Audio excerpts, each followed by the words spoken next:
diversity, and it's more diversity of personalities and diversity of causes. So I was just thinking about this in the sense of like in the 50s, or if you want to go back that far, people still had television, but television wasn't watched all day long. At a certain point, the television station just stopped working, right? And then you had radio stations, but everybody didn't listen to it all day long.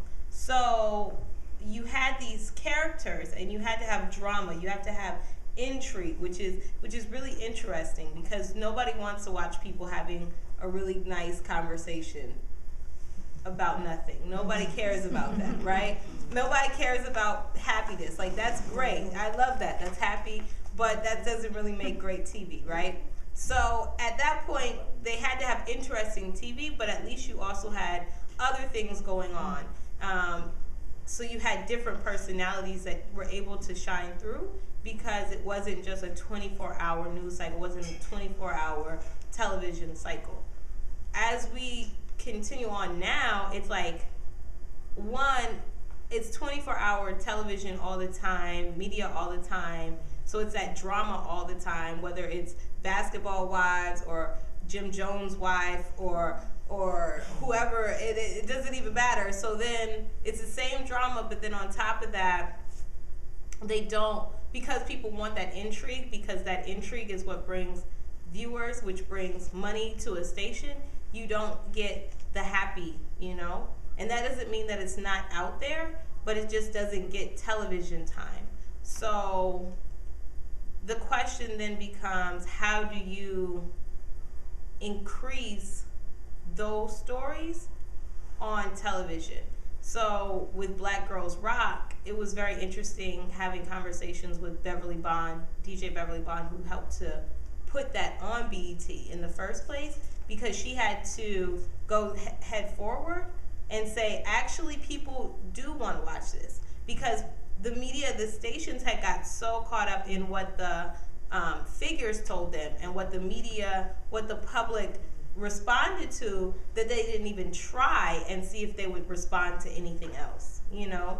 So the more that we ask to see something else, and not just ask, but then showcase ideas on how to put it out there, and ask them to take that risk of putting something actually slightly positive on television, then the more that we'll actually see it. And even if it doesn't stay, it can be, you'll see it at least in the experiment phase, and you'll see it at least in the we tried phase. And if we can get more people to at least go into the we tried phase, then we can get more projects that might go into the we're staying phase. But if we don't get them to try and we just settle, then we won't get that. So thanks, Kari. I think also when it comes to diversity, and you think about social media and diversity, I think Ananda Leeke could speak about how social media has helped women become just more active in the media in general. Just having access to, I know there's a lot of blogging mothers that stay at home, but they're actually able to blog and have a voice and share, and it's not just about motherhood, it's about a variety of issues. But when what we need to be careful about when we talk about diversity is really access in social media. So do you have to have a potentially level of access to the internet to be active on it? So people, when you think about broadband, our community is able to access the internet so that they can be effective using these tools. Do they have the education and the opportunity to use them? And then you think about that not only at a national level in America, but at an international level. So we're always speaking about getting on Facebook and getting on Twitter, but people that speak other languages, that allows us to have sort of a break. So we have to find and always be innovative and creative of how do we bring in that diversity, even if it means including other languages, even if it means fighting so that people that don't have access to the internet get it. I think, you know, one of the easiest things that we can do to make sure that someone else has access or who needs to learn is do what we've done with the Digital Sisterhood Network. We have this thing called the Digital Sisterhood Legacy Campaign, where we're asking women and girls to take one person, one woman or girl in their life, and show them something about the internet or social media. It doesn't have to be person that you live with. It could be someone from the neighborhood. Maybe it's an older relative. It could be walking someone through a phone conversation. I do it all the time. We all probably do it. There's always somebody in need of it, even if it's showing them how to get a free email account, which we all know how to do, gmail.com or wherever you go to get your email. But making sure that you take one person and doing that. The other thing I wanted to talk about a little bit about what Angela mentioned were the women's communities that are online that are doing some amazing things. There's a couple of them out there. There's BlogHer, BLOGHER, which is one of the biggest, if not the largest, women's bloggers and social media that has been around since 2005. And they started off as a conference and then blossomed into this huge community where they do annual conferences and they have all kinds of campaigns. They got everybody from moms to single moms to young women, older women, any issue that impacts a woman's life, if it's a Latina, if it's African American, Asian, whomever, white, green, purple, if you're doing ecofeminism, if you're doing green living, all of that is captured in that community. And when it comes time to get behind political candidates, like for example with President Barack Obama, and I will say I'm a Barackite, I'm an Obamaite, so my view is slanted. The blogger community was able to get the campaign to come and talk to them during the election, because the campaign understood that the women there have a voice, and that not just with national issues but with local issues as well.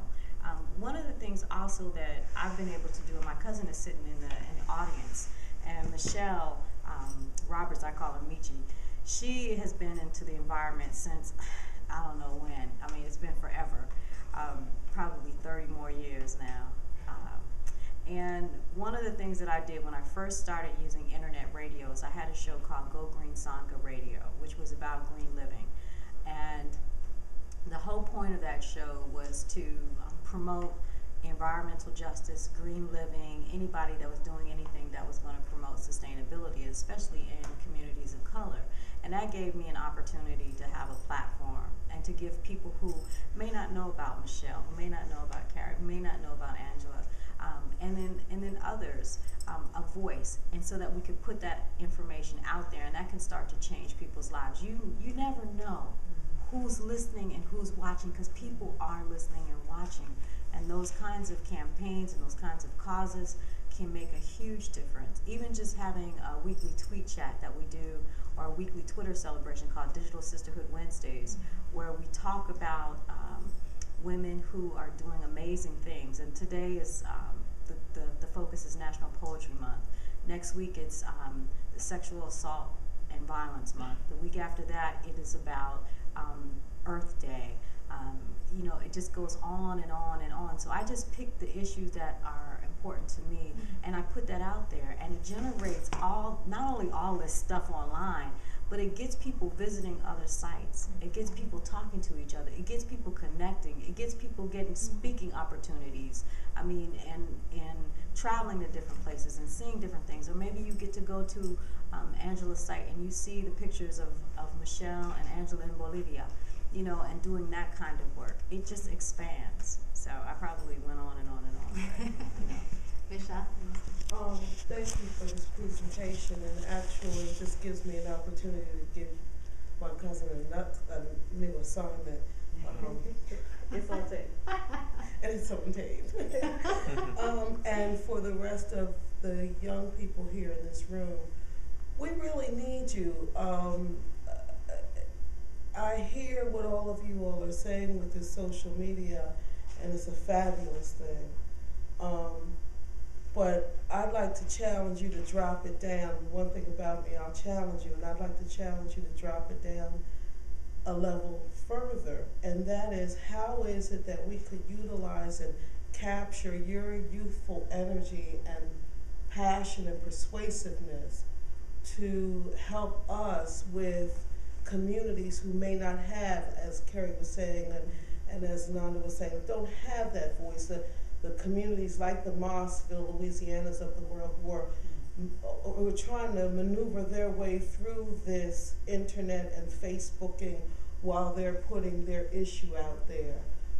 The women who are pushing out, in the next couple of weeks, I'm going to need all of you because, as you know, for all of you who love Barack Obama, you know, the right is pushing up against the little bit of regulations that we have protecting communities of color now. And so we're going to really need to have a full front assault on this toxic chemical campaign. So this is an appeal to you, and I'm asking you to help me, and how can we figure out the push, if you will, because we have a lot of people who are indeed suffering. And you know, to be quite honest, I'm tired of waiting until it blows up and everybody shows up. Like, can we show up like now? You see what I'm saying? So how is it? So what I'm asking you is a long way around asking you, how do we channel this energy and put out there the stuff that's not being covered by mainstream and social media to some degree, because it's not sexy and it's not fun and it's not, you know, what I do is not fun unless you, when I should go to Bolivia, everybody wants to be there, right? But when you come home and go to Mossville and ConocoPhillips and PPG, the vinyl company is spewing, and people are saying, I need you, right? Michelle, what organization you work with? I'm with Advocates for Environmental Human Rights. Can you give us the website? ehumanrights.org. And we're some OGs, I ain't gonna lie, we're some old girls. I'm about the most youthful of them, right? And I'm older than one of them. But Kari can tell you, that's why I stick to Kari like glue, because I honestly want to publicly thank Kari and all of you for your work, for putting up with me, for pushing this environmental justice. But I'm challenging you now, as we're thinking about jobs and all of these things. Like, how can we harness this? How can you harness this? How can you make your life, how can you help make life better through your work? This is probably a good opportunity if you want to share what kind of blogs